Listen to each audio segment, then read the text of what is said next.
If I do not know him in my own heart right now, I will fight her tooth and nail, and I don't even care if she is vice president. I'm telling you this to be able to understand my own reply. Being a believer of Jesus Christ to the Bible, knowing that the Lord Jesus Christ changed my life, He gave me His love. And do you know what the Lord Jesus Christ said in Matthew 5:43 and 45?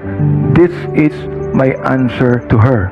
Ye have heard that it hath been said, Thou shalt love thy neighbor and hate thine enemy. Vice President Sara, this is my answer to you. Love your enemies. Bless them that curse you.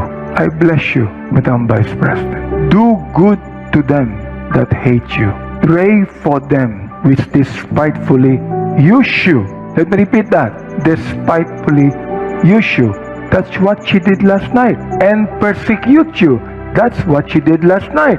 In fact, to let you know, I prayed for her several times since last night until early this morning. Lalo niyong namnamin ang larawang yan. Pakilabas nga. Namnamin ninyo, yun si Sara. Ayan. Ang sabi niya, Ayan, maganda po yung pag-uusapan po natin ngayon mga kaibigan. No? Tungkol po ito sa campaign rally po ni VP Inday Sara. So ito po yung response po ni Congressman Bini Abante. Ginawa niya po ito sa simbahan po nila. So yun po at ang ginawa niyang mensahe. So ito mga kaibigan, no? Hindi po na patatagalin po natin. Pero bago po yan, isang like, share, and subscribe naman po dyan para masaya po tayo. Tuloy po natin mga kaibigan. Panoorin nyo po. Feel free po to comment sa kababa kung ano po yung mga naobserbahan nyo po. Kung ganito po ba talaga si Congressman Bini Abante nung nasa Quadcom hearing siya or nasa House of Representatives. Tuloy po natin. yan daw ang itsura ng walang respeto. Yan ang sabi niya. Now, hindi ko alam kung saan niya nakuha ito. Pero, in fairness sa kanya, wala siyang anumang akusasyon sa akin. Tama, mali? Wala. Bakit? Talagang wala siyang ma-accuse sa akin. So, nakikita nyo, sa kanyang pagkasalita kagabi, wala siyang anumang akusasyon sa akin. Tama? Wala siyang sinabing masama sa akin. Yun lang. Oo. Oo. Sinabi lang niya roon sa kalaban ko, huwag mong gagawin yan, ha? Oo. Ilabas mo lang ang ngipin mo. Tingnan niyo uli. Sa Facebook ko, ninakaw niya to eh. Ninakaw niya to eh. Oo. Sa Facebook. Ayan. So, yan naman pala yung ginagaya niya po, mga kaibigan. No? Si Einstein. Diba? Albert Einstein palang ginagaya niya nung kaya labas pala dila. Pero ito mga kaibigan, no? Bilang isang pastor ng simbahan,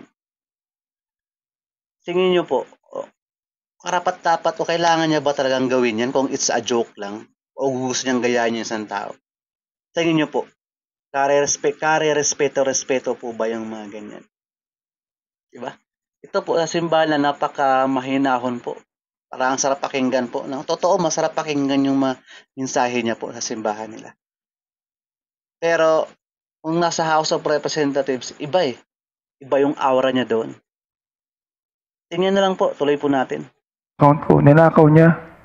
Yan ang nakalagay sa Facebook ko. Hinati niya. Dapat, nilabas niya yung dalawang yan. Di ba? Alright. Now, bakit kaya ginawa niya ito? Bakit daw? Unang-una, upang pasakitan ako ng tumatakbong kalaban ng mayor ko. Yan ang una. Okay. Meron siyang sinabihan na chairman ko na huwag ko siyang aatakihin sapagkat hindi ko naman siya kalaban. Pero inimbita niya Vice President Di ba? Ibig sabihin, accomplish siya sa nangyari. Alright, itong tanong ngayon. Why do you think that the Vice President did this? Did she do it because she has something against me? No. I have not even met her once, only in the budget hearing.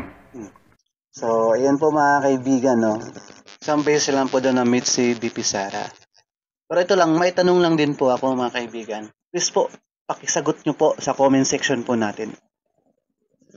Kung ikaw ay pastor, siyempre kailangan, yung mga ginagawa mo is dapat sa simbahan talaga, di ba? Pero pag kasi pumasok ka sa politika, at sa tingin nyo mga kaibigan, ang politika is napakadumi.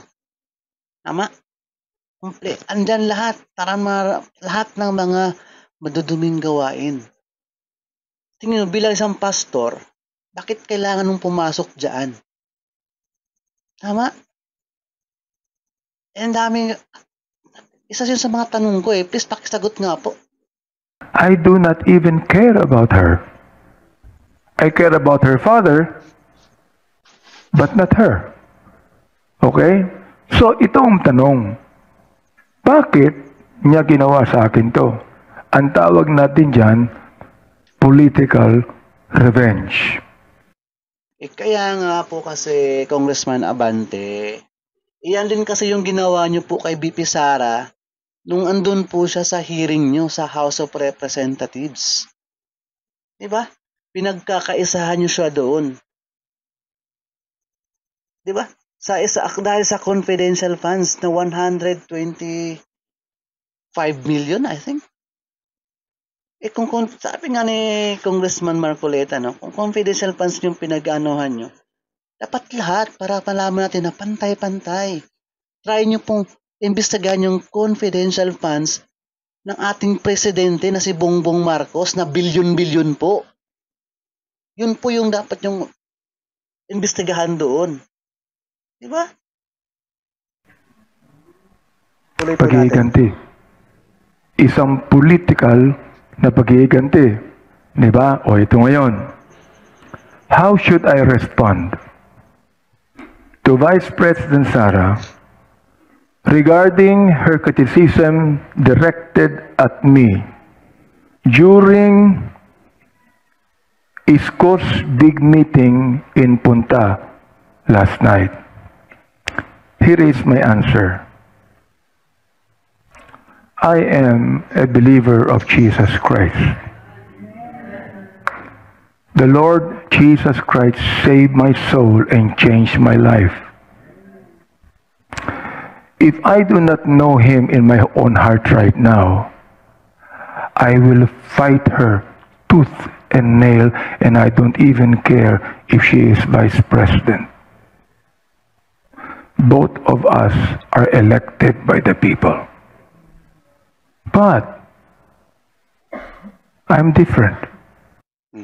Nararamdaman nyo yung aral niya mga kaibigan. Talagang alam nyo yun, may tinatago talaga, parang pakiramdam ko lang Iba talagang aura niya dito Ito different daw po siya. Kung hindi daw siya sa pastor, baka daw nakipagbalagbagan siya kay VP Sara. Pero ito nga, pastor po ito, pero tingnan nyo po itong nangyayari dito. May video pa akong ipapasok muna saglit lang Huwag po kayong umalis. Tingnan nyo po ito. Kung nagmumura ba talaga ito. Ba? Kung mura ba itong ginawa niya. Humarap ka dito. Kumatapang ka. Hirap sa iyo nagmumura ka. Nang dyan na wala kaming kalaban-laban. Humarap ka dito. Dito.